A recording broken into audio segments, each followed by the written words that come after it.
Hello दोस्तों, आज मैं बताऊंगी कि 15 दिन तक दर्शन बंद आखिर क्या होता है जगन्नाथ मंदिर में। कथा इस प्रकार है।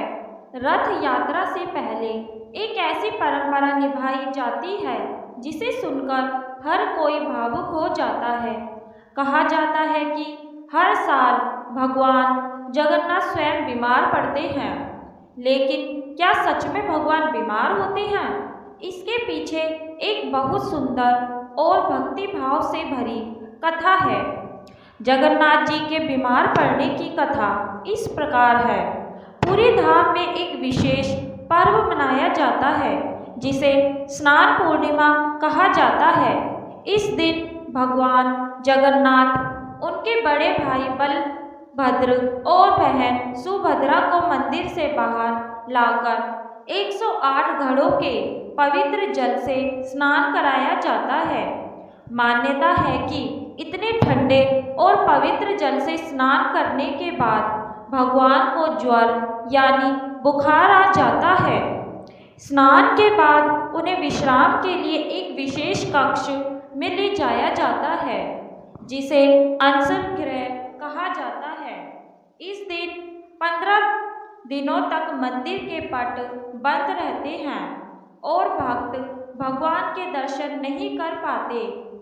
कहते हैं कि इस दौरान भगवान को औषधियाँ दी जाती हैं, जड़ी बूटियों का काढ़ा पिलाया जाता है और वेद उनकी सेवा करते हैं। भगवान को हल्का भोजन दिया जाता है जैसे फल और खिचड़ी। इसके पीछे छिपा आध्यात्मिक संदेश इस प्रकार है। यह कथा केवल बीमारी की नहीं बल्कि भगवान के प्रेम की भी है।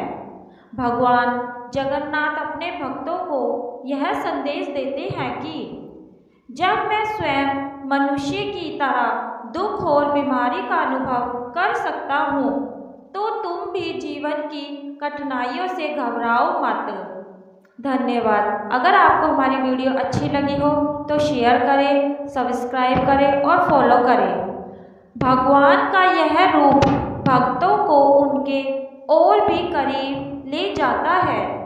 यही कारण है कि पुरी के लोग इन दिनों को केवल बीमारी नहीं बल्कि भगवान के विश्राम और सेवा का समय मानते हैं। फिर कैसे होते हैं स्वस्थ? इसके पीछे भी एक कथा है। 15 दिनों के विश्राम के बाद भगवान एक विशेष श्रृंगार किया जाता है जिसे नव यौवन दर्शन कहा जाता है। माना जाता है कि अब भगवान पूरी तरह स्वस्थ हो चुके हैं। इसके बाद भव्य जगन्नाथ रथ यात्रा निकाली जाती है जहां लाखों भक्त भगवान के दर्शन करने आते हैं। कहते हैं जब भगवान अपने रथ पर बैठकर नगर भ्रमण करते हैं तब भक्तों की खुशी का कोई ठिकाना नहीं रहता। पूरी धाम जय जगन्नाथ के जयकारों के साथ गूंज उठता है। धन्यवाद। अगर आपको हमारी वीडियो अच्छी लगे तो शेयर करें।